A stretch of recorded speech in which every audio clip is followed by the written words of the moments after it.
All right, y'all. It's Mike in the building. I've got my lesson one for Music Theory 101 in front of me today. I did an introduction video that I'll link somewhere, just because I didn't want to make this introduction too long, so I might just jump right into it. If you want more of an introduction, watch that video. So I'm going to go over intervals, the major scale, and basic chords. Let's just jump right in. So I consider intervals kind of music's building block. When you look at semitones, which are half step movements up or down from a note, I think that they're kind of the actual building blocks. So they're what make up an interval. For instance, if you have 7 semitones, you have a perfect fifth interval.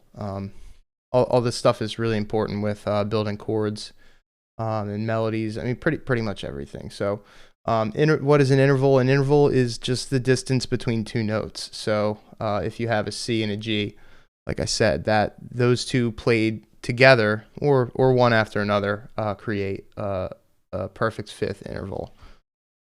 Yeah, it's in my examples there. And then an interval can be found moving higher or lower than the note. So you can have a perfect fifth going down from G also. So semitone. It's also important to know what sharps and flats are. Sharps are listed here, all the sharp notes, all the flat notes. Flatting a note means that you're moving it down a half step. So if you have a G and you flat it, you go down to G flat. So if you look at the kind of piano that I drew here, you have G, and then the black key to the left of it going down in pitch is G flat. Opposite direction, you have G sharp here to the right of it. So I don't think people really use that term, but in theory, that's what it would mean, sharping a note.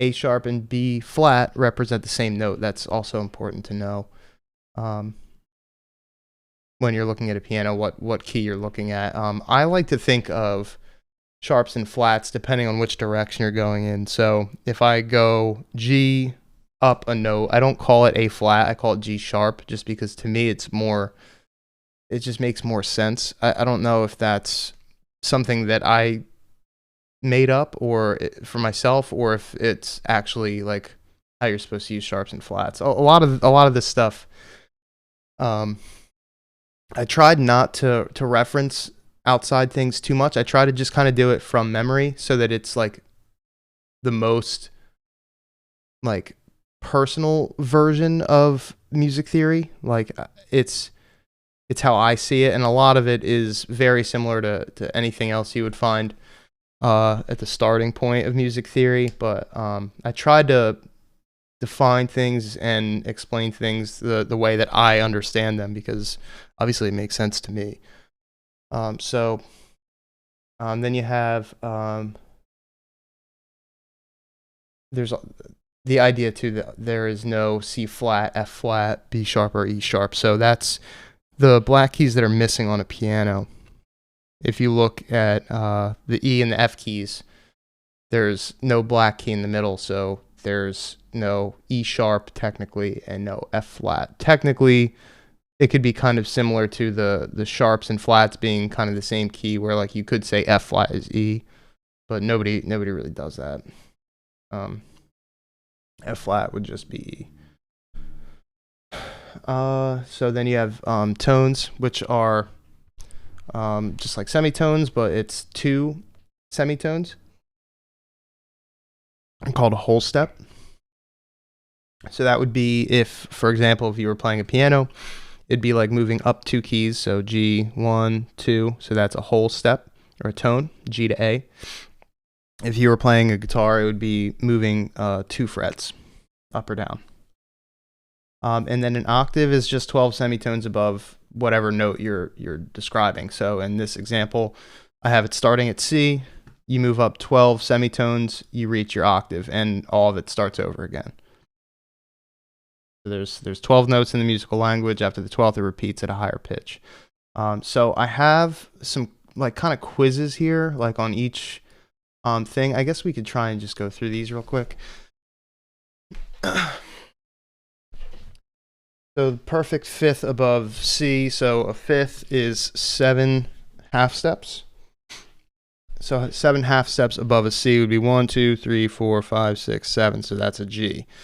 So G should be our perfect fifth. I don't know where the answers are. Let's see. Whoops.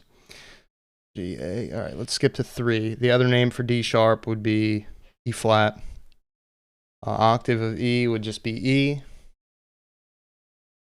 The minor third, we're not going to do these. I'm going to skip these. I'll leave them for you guys to do. I'm going to try and make these available, I guess, somewhere in the description.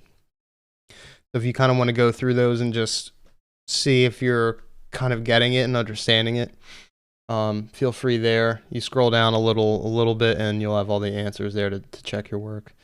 So let's go to lesson 2 or 1.2. So this one's pretty quick. It's just about the major scale. A scale is a string of notes whose relationships create a certain sound. So if you have a major scale, it'll sound a little more on like the happy, bright side. Minor scales are a little more said. Same thing as chords. I'm sure you probably kind of heard something like that before. And then you have like pentatonic scales, which are just 5-note scales that go really nicely over a lot of things. Because there's less notes in the scales, they kind of tend to clash a little less. The major scale is really important. If you know how to build a major scale and really kind of just understand that, you can figure things out from there. So that's the host scale. That's what I say. That's how I worded it. The host scale that most scales are derived from.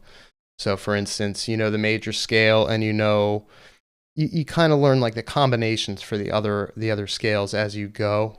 Obviously right now we're just going to cover the major scale. That's the only one that I think is important at this particular step. But if you wanted to figure out the minor scale for like C minor, you would take C major, and then I think it's a flat third, a flat sixth, and a flat seventh would give you the C minor scale. So any major scale, you flat the third, the sixth, the seventh, you get the parallel minor scale to that major scale. Excuse me. So similar to kind of finding that combination or key for a minor scale, an easy way to just kind of build a major scale from scratch is to remember the intervals between each scale degree or each note. Scale degree is a position of a note in a given scale. So C is your 1, D is your 2. So in the major scale, you have your C. If you're looking at C major, then you move up a whole step. You get D, which is your second scale degree. Then you move up a half step. I'm sorry, a whole step, the second whole step there. D to E, that's your third scale degree. Then you move up a half step. That's what this H is for here. So you can kind of build the scale just from knowing your root and then just knowing this. And it kind of just starts to become second nature. You can even kind of picture the piano if you just think of C. That's what I put here. C is often used in examples, especially for beginners, because it's easy to visualize on a piano because it's just all the white keys. So you can kind of reverse engineer things from that if you just kind of picture a piano. You have the 2 groupings of black keys. You have the 2 and then the 3. And you can picture all that just by remembering there's no E sharp. Like you can kind of figure a lot of this stuff out in your head. It might be slow, but you could do it. Yeah, I think that's pretty much it there. I have a couple things here. So I have build a G major scale, find the third scale degree in G major, and then the second scale degree in F major. So let's roll over to basic chords. So this is where I start actually really enjoying this stuff.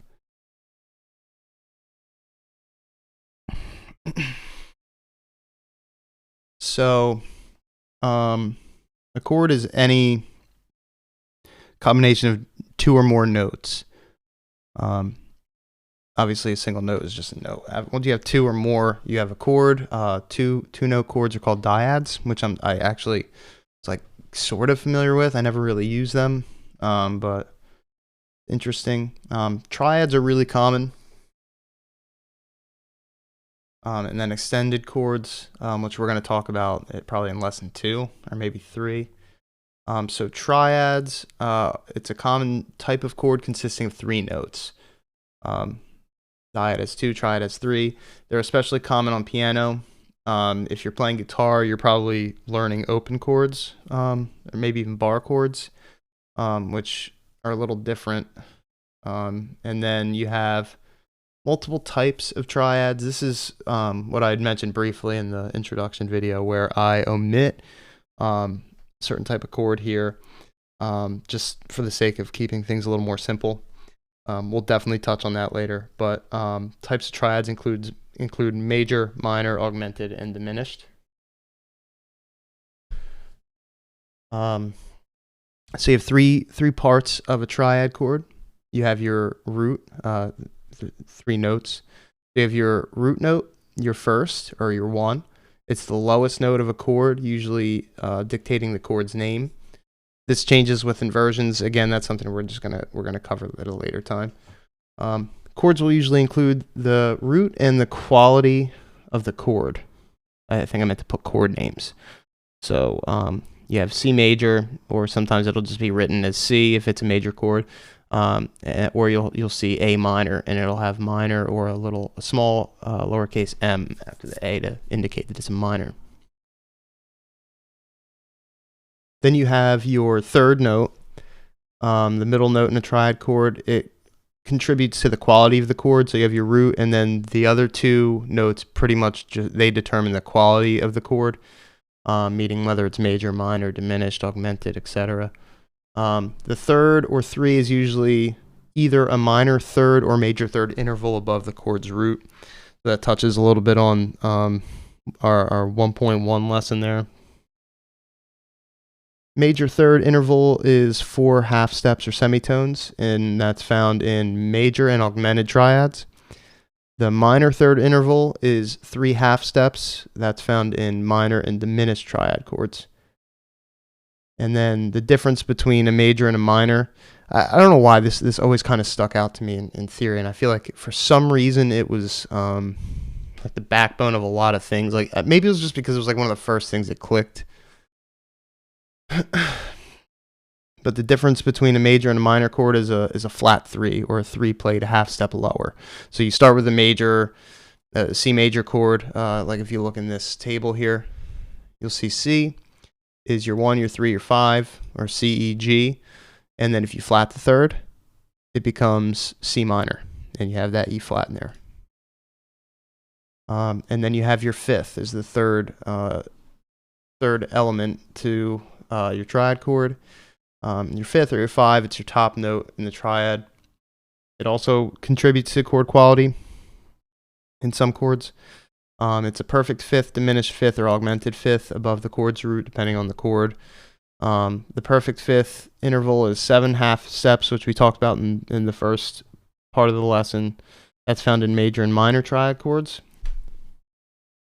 So it really just kind of reinforces the root's sound. The perfect 5th is a really strong, kind of like straightforward interval. There's not a lot of dissonance there. It's very content where it is. It doesn't feel like there's tension or like it's trying to go anywhere. The diminished 5th interval is 6 half steps. That's for diminished chords, and then you have the augmented, 8 half steps for augmented. I don't know. I think I said augmented. I don't know. It's written here. These aren't as common. You won't, at least in the beginning when you're learning things. You might use diminished before augmented, but really we're kind of just focused on major and minor chords.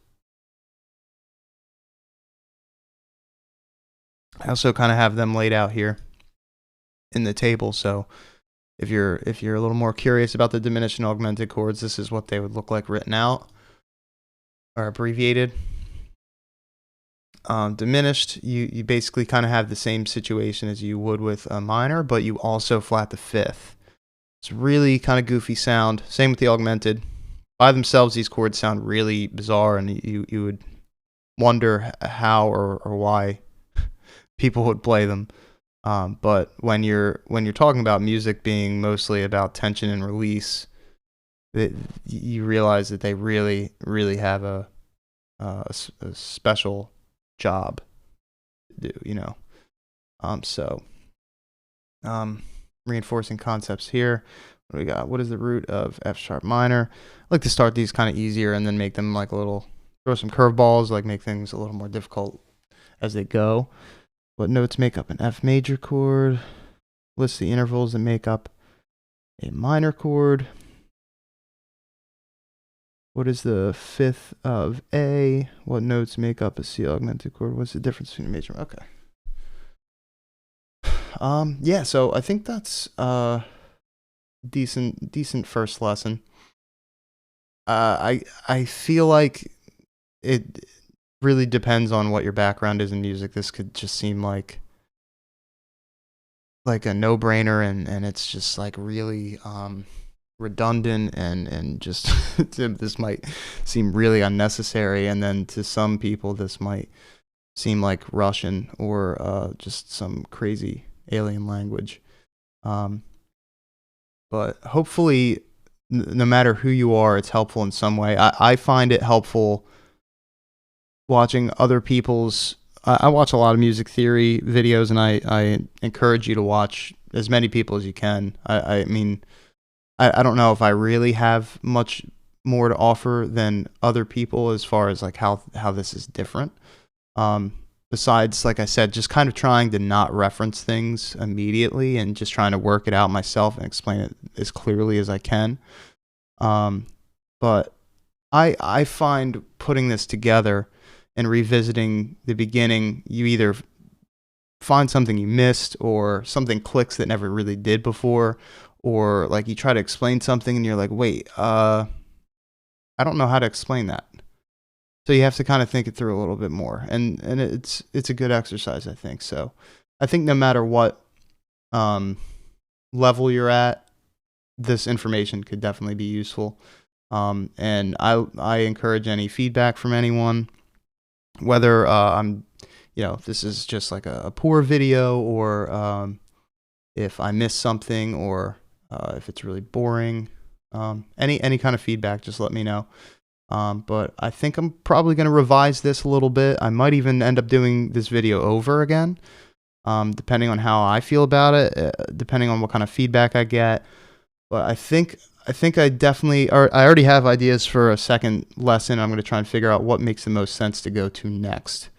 So I'll probably keep working at it and just see where it goes. But let me know what you thought of this video, and I look forward to hearing from you.